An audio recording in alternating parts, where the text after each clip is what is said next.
Amahoro Imana akomeze kubana namwe mwese mudahema gukurikirana BCBM Radio and TV. Reka mbabwire ngo nimukomeze mugire imigisha ituruka ku Mana, abari mu majyepfo, amajyaruguru, iburasirazuba, iburengera bwaryo, mu mujyi wa Kigali ndetse n'igota Masimbi. Tubaye ikaze kuri BCBM Radio. Ku itariki 22 z'ukwezi kwa 11 2024 nibwo abakozi b'umushinga Mupaka Shambalet bakorera mu murenge wa Bugarama bakoranye inama n'ababyeyi bagera kuri 40 bakora ubucuruzi bwambukiranya umupaka buciriritse. Ubwo bucuruzi bukaba bukorerwa mu bihugu bigera muri bitatu: u Rwanda, Kongo ndetse n'i Burundi. Uyu mushinga Mupaka Shambalet muri faze ya kabiri ukaba waramaze kwemeza ko uzakorana n'abagore bagera muri 600 bakora ubucuruzi buciriritse bwambukiranya umupaka ndetse n'urubyiruko rugera mu 100. Bakoranye inama nyunguranabitekerezo n'ababyeyi bakora ubucuruzi bwambukiranya umupaka ndetse n'abafite inganda ntoya bakiteza imbere. Muri inama havugiyemo byinshi bigiye bitandukanye, aho bongeye gusobanurirwa itegeko rigenga amakoperative mu gihugu cy'u Rwanda kugira ngo n'ababyeyi binjiyemo bundi bushyashya babashe gusobanukirwa icyo iri tegeko rivuze. Si nibyo gusa kuko babashije no kongera kwibutswa ibiranga umuyobozi mwiza nko kwihesha agaciro, gufata umwanzuro, kugira discipline, kuba intangarugero ndetse n'ibindi byinshi tuzi biranga umuyobozi mwiza. Ikindi nuko aba babyeyi bashyashya binjiye mu mushinga Mupaka Shambalet bafashe umwanya kugira ngo bigire kuri bagenzi babo bamazemo igihe, barebe icyo babarushije ubundi nabo bakomerezeho cyangwa se batangire bundi bushya nabo biteza imbere. Aba ni bamwe mu babyeyi bari basanzwe bakorera mu makoperative babashije kugira aho bava bakagira n'aho bagira. Kuri ubu ngubu bakaba bameze neza kandi bakomeje gukora cyane kugira ngo bakomeze bazamure ubukungu bwabo ndetse bakomeze banazamure n'iterambere ry'igihugu. Nitwa Mutesi Marie Claire, ni president wa koperative Amasaro Iwacu. Iyo koperative itaka amasaro ku bikapu.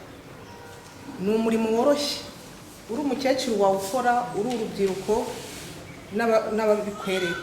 Ndakurahiye ubigoha wicaye ntabwo birushye kandi ugira isuku pe ntibikwanduza.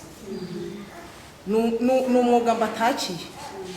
Icyo mbivugaho rero, twatangiye turi koperative iri hasi, dutuma amashashi atatu cyangwa 5 i Kigali, twajya gukoresha ibikapu tugashaka umuntu ujya kutudodera. None ubu tugeze ku rwego twebwe twakundi twatumaga bikaza rikuriye twigererayo. Ikindi twatangiye tubohesha ku muntu tutudodera igikapu kimeze gutya. Ubu twifitiye imashini zaje 3 zikora ibyo bikapu, kandi ikindi birakuma kandi bigira isoko.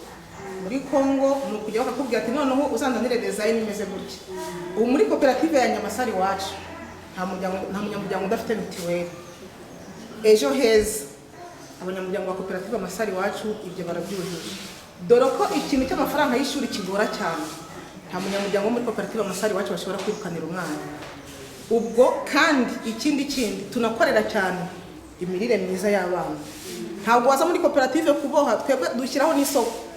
Twashyizeho igikapu amafaranga yo waje kukiboha cyuzuza, hari amafaranga tukugenera. Nkuko bari kugiriya mu gishanga bakorera naya, wari kujya hangaha nayo dufite igikapu kinini ucyujuje ni 4,000, ikiri muri moyenne ni 3,000, agatoya ni 2,000. Ubwo rero ushobora, hari n'abantu babakecuru pe, mama nyene pe abantu bamuzi ashobora kuzuza ibikapu 2 byiwe bitoya kandi yiyicariye. Kandi nabyiza turagabura gutya ukagenda, ushobora no kubwira umwana ati shyira nk'amasaro 3. Hari n'abantu benshi bamaze kubimenya kandi bibafitiye umumaro. Si nibyo gusa, dushobora kugukoresha nete, dushobora kugukora gakomo. Hari igihe bageze kuza iyamamaza rya perezida, hari abantu bagiye kubyina ku kibuga, biriya birango babyinye bambaye mu gatuza n'inigi mu ijosi, ni twebwe twari twazikoze. Ubwo rero koperative Amasaro Iwacu ndayibatakiye, kandi nanjye nubwo mu ndeba gusa murabona nkenye cyane cyangwa nishwe n'inzara nk'umuntu ba muri koperative Amasaro Iwacu. Nanjye ndi umunyamuryango muri koperative Kosabu, twatangiye dukora isabuni tukumva ari ibintu by'amateka, kuko isabuni kuzikora buriya biragoye, ariko aho bigeze nta n'ikibazo tubifiteho, kuko twatangiye dukora isabuni dukoresheje amasafuriya ayasanzwe duteka, tukayiteka ikaza kuvamo ari isabuni nziza, tukayimesesha, tuza kugira amahirwe tubona abaterankunga ba Profane baduha imashini. Ubu ntitugiteka, ahubwo dukora nk'ibisanzwe tukazishyira mu mashini, tukabona kuko twakoraga ibintu bimeze nk'iforoma, kuzikata bikatugora, ari naho twakuragamo cyane igihombo. Ariko ubu ngubu dufite imashini dushyiramo bwa butsima bwacu bw'uruvangavange by'isabuni, hakavamo agati k'isabuni. Twigeze kuzitanga hariya ku isoko, ariko ku bw'amahirwe twahise tubona umuntu ujya uduha amafaranga tugakora isabuni tukazimushyira. Bo bigeraho tubona n'abandi baterankunga batwereka uburyo bwo gukora savon liquide, nazo turi kuzikora, nazo turi kuzohereza mu Gishoma, bari kuzidukorera. Ubu ngubu tugeze aho gukora sanitizer. Murakoze. Hagati aho ngaho ndagira ngo wenda unsobanurire, mutangira gukora isabuni mwabanje gukora amahugurwa cyangwa mwatangiye mubizi kubikora? Oya, twari abanyamuryango 12, turavuga uti se mu kibaya cyacu ko nta hantu hakora isabuni kandi ari ikintu gikunzwe na buri muntu wese, ubu ntago twakwishyira hamwe tubikore. Dutangira ari akantu kameze nk'itsinda, twari dufite umunyamuryango wacu umwe wari ubizi. Uwo munyamuryango no watuvuze uti reka dukore iki kintu wenda cyazatubyarira inyungu. Yego, urakoze. Hanyuma ugereranyije n'igiciro mwatangiriyeho, ese mwatangiye isabuni yanyu igura make kurusha iziri ku isoko? Dutangira kubera ko isabuni zacu nta forme zari zifite, twatangiraga isabuni tuyitanga ku mafaranga igiceri cy'ijana, ariko aho bigeze n'ukuntu produit zigiye zihenze ku masoko, wagati k'isabuni bwe 900 nk'abandi bose. Yego, akarusho mwisabune zanyu mukora aho zitandukanye wenda n'izindi, ku buryo nshobora kuvuga ngo aba babyeyi bafite isabune nziza zitandukanye n'izindi tuzi? Isabuni yacu akarusho ifite, urayimesesha n'akakandi twita ko ari agaceremo, ugashyira no ku kinyuko wenda ikoza amasahani, irinda irangira idacikaguritse ibice. Yes, urakoze cyane. Zukuri mu ruhande rwanjye natangiye ubucuruzi mfite umutahe mutoya, ariko hamwe no gukorera muri koperative zangiriye umumaro cyane, bitewe nuko hari amahirwe menshi agera ku bantu bari hamwe atajya abasha kugera ku muntu ukora ari wenyine. Kuri njye narabibonye rero, nkurikije aho natangiriye naho ngeze none, mbona nashishikariza abantu kuba mu mashyirahamwe cyangwa se amakoperative. Ni byiza, bigira umumaro, bituma ubasha kugira icyo wabasha kugeraho. Uko ugenda ubana n'abantu, iyo uri umuntu ufite umutwe hakangutse, nawe ugenda ureba uko ibintu bimeze. Byaje kurangira rero ngize umugisha nza kubona isoko, umuntu angirira icyizere. Ibintu nabonye muri ibintu by'ubucuruzi, icya mbere iyo ugiriwe icyizere nawe ubwawe ukakigirira, akaba ari ibintu ukora nta buriganya burimo, Imana irushaho kugushyigikira. Nibwo buryo rero njyewe Imana yashyigikiyemo. Natangiye ngura ibiro bikeya nkagurisha ku bandi, biza kurangira mbivuyeho, ntangira kujya nshora akamodoka kamwe kano bita agahirigisi, akavuatiri niko nahereyeho, imyumbati. Nza kuva kuri ako kavuatiri najyaga mpakiramo nyine kuno bazinga intebe, nza kubivaho ngera kuri hirigisi, mva kuri hirigisi ngera ku modoka ishora toni 5, mva ku modoka ishora toni 5 ngera ku modoka ishora toni 10. Natwe ni koperative Kodibu ikora kawunga, inacuruza imyaka, ariko koperative yacu yatangiye 2015. Mu by'ukuri yari koperative y'abanyamuryango batari hamwe, batatanye, buri wese acuruza ku giti cye, ariko tuza kwibumbira hamwe, twese duhuriza ku kintu kimwe cy'ubucuruzi twumvikanye. Icyo gihe twatangiye dufite amafaranga make cyane, twari dufite ibihumbi 25, ariko kw'ibyo bihumbi 25 kubw'uko twagiye twumvikana twongereye imisanzu kugira ngo tubone umutahe ugaragara, tushira umusanzu ku bihumbi 50 turayatanga, tugira amafaranga ibihumbi 450. Tugize amafaranga ibihumbi 450 tukomeza turacuruza turakora dukorera hamwe, ariko haza kuza ubufasha umuterankunga kuko yasanze dukora, twari dufite depo yuzuye imyumbati kwayo mafaranga, kuko kera imyumbati yaguraga makeya.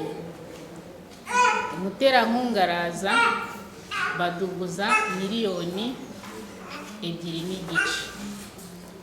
Za miliyoni 2.5 dukomeza turazikoresha, ariko tuba no mu nzu yo gukodesha, turakora ducuruza imyaka, ibishyimbo n'ibigori n'imyumbati, bigeraho za miliyoni 2.5 batugurije turazishyura. Haza undi muterankunga nawe waje ashaka amakoperative, asanga n'ubundi turahari turi gukora, duhagaze neza, ibisabwa byose byari bihari. Ubwo nibwo wa muterankunga yatwongereraga ubushobozi, aduha amamashini kugira ngo twongere agaciro ku byo dukora. Twacuruzaga imyumbati n'ibishyimbo n'ibigori, dushyiramo no gucuruza kawunga. Ubwo icyo nshaka kuvuga, twahereye ku mafaranga make cyane ibihumbi 25, ariko kugeza uyu munsi aho mpagaze, aho duhagaze ubu tugeze kuri miliyoni 14 nizo dufite muri koperative yacu. Kwa Uwimana Chantal, nkaba mpagarariye koperative ikora ubucuruzi bwambukiranya imipaka, ubucuruzi bw'imboga, imbuto n'inyanya. Mu by'ukuri uburyo twatangiyemo, twagize amahirwe, twari abacuruzi nk'ibi bisanzwe, buri wese acuruza ku giti. Twaje kubigiramo amahirwe nk'uko uyu mushinga waje ukatwandika ukadufata. Twaje tugira amahirwe, bahaza umushinga Mupaka Shambarete wari gushaka abadamu bakora ubucuruzi bwambukiranya imipaka buciriritse. Banditse abadamu benshi, tuza gusohokamo, baturanyamo abadamu 100. Muri abo badamu 100 baje kutugira inama, baduha amahugurwa, batwigisha uburyo twakwizigama, uburyo twajya dukorera ku mafaranga makeya, twagira icyo twizigama. Twarabikurikije, tujya mu matsinda. Tugeze mu matsinda turavuga ati kuba turi mu matsinda turi kubona ntaho byatugeza, reka turebe n'ikindi kintu duhuriraho twajya dukora mu bucuruzi bwacu, twajya twohereza muri Kongo. Icyo gikorwa twaragikoze, banabidufashamo. Tujya hamwe turi abanyamuryango, ndakeka koperative mpagarariye nari vice presidente wayo, turiteranya buri munyamuryango akajya atanga amafaranga ibihumbi 10. Twari abanyamuryango 40, ako haje kuzamo abandi nyuma 7, ariko twari 40. Tubona ibihumbi 400. Tubonye amafaranga ibihumbi 400, twashatse ikintu turi bukore, habanje dushaka ibyangombwa by'umurenge, turabibona. Tumaze kubona ibyangombwa, twatangiye gucururiza hamwe nk'abanyamuryango ba koperative. Twaje kugira ikibazo, turahomba.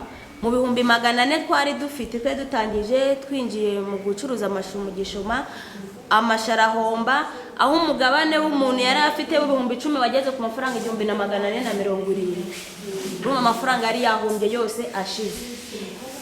Habayemo ngombwa, urumva mu bantu benshi habamo abacika intege, ariko habayemo n'abandi tutacitse intege. Twarakomeje kwinjira iyi hirya mu Gisheke, biba ngombwa ko tuguza n'itsinda amafaranga muri ya matsinda twizigamagamo, tuguza nka koperative tujya kurangura imbuto mu Gisheke. Tuvuyeyo izo mbuto twazirangwa amafaranga 70,000, tuzikuramo 210. Murumva ko twari tugize aho twongeye kuva naho tuzamutse. Tuzamutse muri uwo mwaka 2021, kuko twe twatangiye 2020 mu kwezi kwa 8. 2021 twaje kugira amahirwe yo kujya mu marushanwa. Dusanga ibisabwa b'abanyamuryango basaba ngo gora kuri 25, dusanga turimo tujya mu marushanwa yabereye i Kamembe. tujyayo ndakeka muri koperative yacu twatambutse turi koperative badutera inkunga $5,450,000.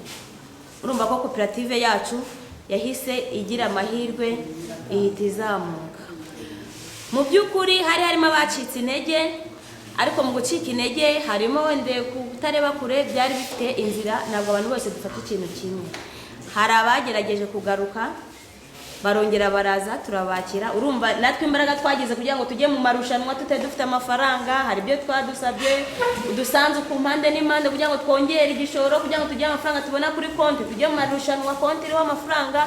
Icyo cyose tukigomwamo tubasha kubigeraho. Tukimara kubona ayo mafaranga n'ubundi twinjiye mu bucuruzi bw'imbuto. Hari ibikoresho tutari dufite, tugura ibikoresho, tugura iminzani, amashitingi, ibikoresho byose bisaba nyine umuntu wemerewe gucuruza, ibyo byose turabigura. Mu by'ukuri twarakoze, twaje kugira risiki imwe baratwiba, ariko nubwo batwibye n'ubundi urumva muri aya mafaranga twari dufite yari agihari, nubwo batwibye amafaranga akaba hafi muri $1,100,000 mu byo bari batwibye muri depo. Twarakomeje turakora, koperative irazamuka kugera iyi saha. Ndakeka koperative yacu havuyeho ayo mafaranga batwibye, ibyo bagiye n'ibikoresho twaguze, kuko twaguze ibikoresho biri hafi muri $1,100,000.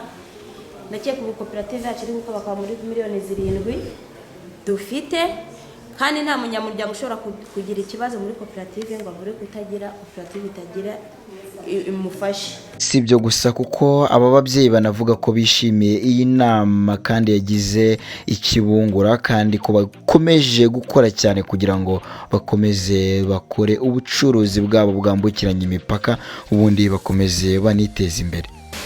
Intego yanjye mvanye muri iyi nama twari turimo nuko ngomba gukora nkiteza imbere, kandi nkajya ngira inama na bagenzi banjye basa nkaho bakinjira mu mushinga bushyashya, bagera aho bava naho bajya bibumbira mu matsinda bakajya mu makoperative mu gukora ubucuruzi bw'amahoro, ibintu nk'ibyo.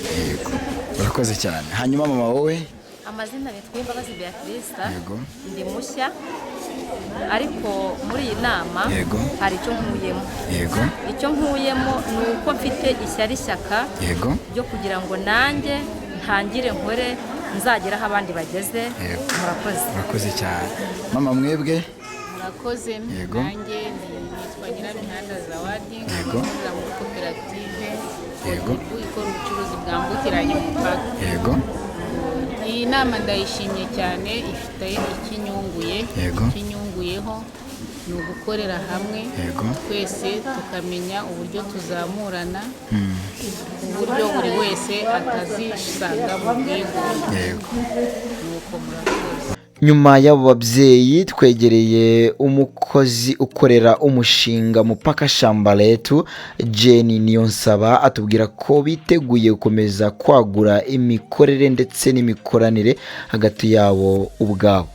Uyu mushinga ukaba uzakorana n'abagore bagere kuri 600 bakora ubucuruzi bwambukiranya imipaka, ndetse n'urubyiruko rugera ku 100.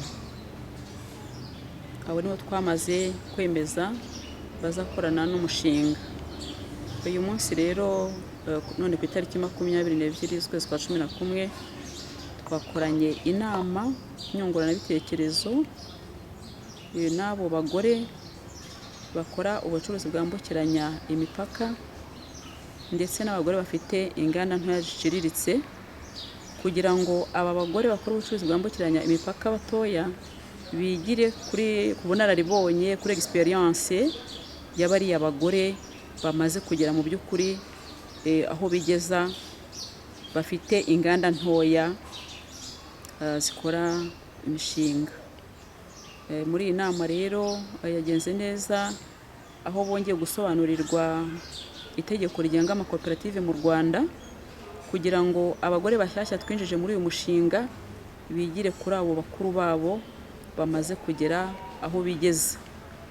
Kureba iri tegeko rero bwari uburyo mu by'ukuri bwo kubibutsa, hagamijwe no kureba imiyoborere uko inzego zishyirwaho ko zikora,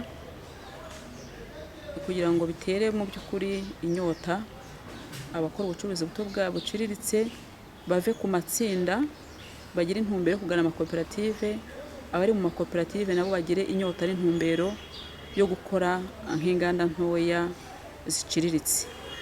Nanone kandi bahawe ikiganiro ku miyoborere myiza amakoperative yabo ndetse n'amatsinda, aho barebaga inshingano z'umuyobozi mwiza uko agomba kwitwara ndetse n'indangagaciro z'umuyobozi mwiza.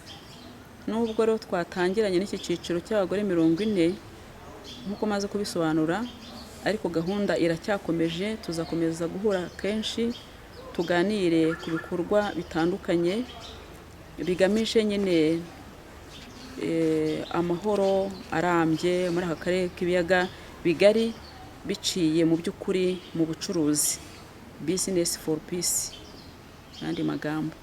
Tukaba dufite na gahunda yo kuzahura n'urwo rubyiruko, abo bajene 100 navuze bakora ubucuruzi bwambukiranya imipaka, kugira ngo nabo tuganire ndetse bakore amatsinda n'amakoperative, bakora ibikorwa byabo babe bazwi kandi bakore ubucuruzi busobanutse buciye no mu mucyo, bubahiriza icyo amategeko y'u Rwanda nyine ateganya.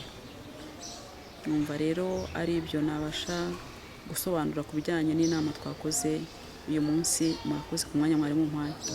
Ngaye nguko rero Mupaka Shambale twiteguye gufasha ababyeyi ndetse mu cyiciro gikurikiyeho, ndumva ari urubyiruko ruzahita rukurikiraho. Ani mube maso kandi ubwo mbarabuye, reka mbashimire cyane mwebwe mwese mwakomeje kudutega amatwi. Ni BCBM Radio ikomeje kugenda ibagezaho amakuru menshi agiye atandukanye. Reka mbabwire ngo amakuru yacu nakagaruka, Imana ikomeze ibandebera icyoroshe. Mwari kumwe nanjye MC Regende Vivant Major, once again mwenye sauti. Ciao ciao, Imana ikomeze ibandebera icyoroshe.